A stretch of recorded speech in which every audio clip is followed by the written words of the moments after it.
Good morning, gamers. Hello. Final Fantasy XIV is one of the best MMOs that I've ever played. While other MMOs have great systems that I would love for them all to share, there's always a bunch of different pieces that I would love to just combine into one MMO and make one giant awesome game that I enjoy playing. So here are my 5 favorite things about Final Fantasy XIV that I would love to see in every MMO. Starting with number 5, Cat Girl.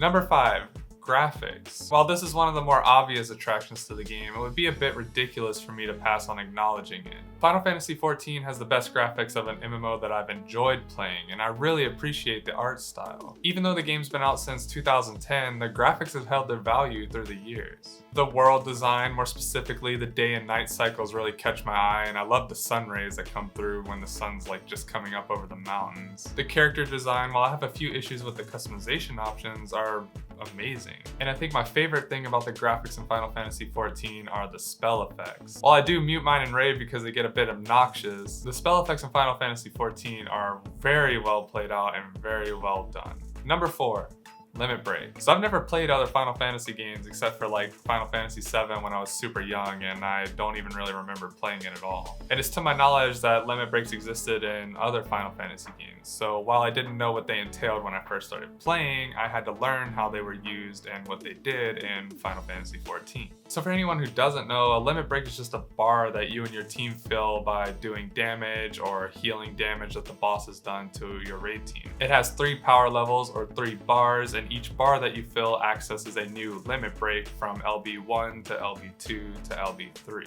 While the first 2 bars or limit breaks aren't often used in raids, the benefit that limit break 3 or LB3 provides your team can make or break a fight. Different roles in your team have different limit breaks in the form of huge single target damage from your melee, or a mass res from your healer, or a huge mitigation shield from your tanks. I think this adds such a cool layer to combat and a bit of flavor to fight mechanics where it's necessary to use an LB3 to get through that part of the fight. Number 3, Group Pose, or G-Pose. G-Posing is definitely one of the most unique and fun tools that I've used in Final Fantasy XIV. Being able to freeze an animation, or change your camera angle and zoom, or add different lighting angles, or add a filter is a great feature for people who love taking screenshots. While I'm not great at taking screenshots myself, the screenshots that some people take in this game are on par, if not better, than Instagram quality. The amount of detail and work and time that these people put into these screenshots is absolutely amazing.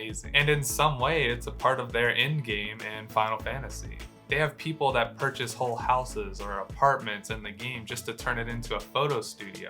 In fact, a good friend of mine lets me use his apartment that he turned into a photo studio to make all of my thumbnails for my videos. So in short, G-Posing, great feature, love it. Next one, let's go. Number 2, alt classes. This is one that I actually wasn't sure how I would feel about when I first started playing Final Fantasy XIV. I like the idea of having different characters for different classes, as I felt that each character that I made in an MMO had their own story or own class association. However, that liking kind of started to fade away the more and more I played Final Fantasy. While I still have a main class that I associate with my character, the ability to swap classes on the fly, literally with the press of a button, is such an amazing quality of life tool. And since I've been playing WoW a bit more recently, it's taken some getting used to not being able to do that. While I don't necessarily enjoy leveling in Final Fantasy XIV, having all these classes at my disposal once I have them at max level allows me to play around with whatever I want, whenever I want, and however I want. And it provides the agency to quickly be able to flex between different classes or roles depending on what we need. Another added bonus of this system is the ability to share gear across your classes. While there are some weird gear sharing things with specific classes, most gear is usable for classes of the same role, and for roles like tanks, they, for the most part, use the same best in slot, which provides a great segue to my favorite thing about Final Fantasy XIV. Number 1, gearing. Gearing in Final Fantasy XIV. Perfect. It's simple, it's to the point, there's no worriness about borrowed power or randomness, and there's a light at the end of the tunnel. Gear is gear, and even if you don't get the gear that you need to drop, you still have bad luck protection in the form of tomes. So for my WoW friends who may not understand this foreign concept of being able to get best in slot within a reasonable time, let me enlighten you.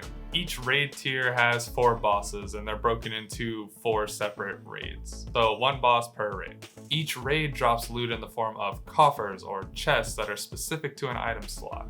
Once you open said coffer, it will give you a specific item for your specific class, which is the raid gear for that tier. The first boss will usually drop coffers for accessories or belts and stuff like that. The second and third boss will usually drop like a helmet or boot or glove or leg coffer. And the last boss will drop like a weapon coffer, a chest coffer, and then like a random specific weapon. So no matter what class you play or you're wanting to play in the future, you can target these items and roll on them or distribute them to your raid team accordingly.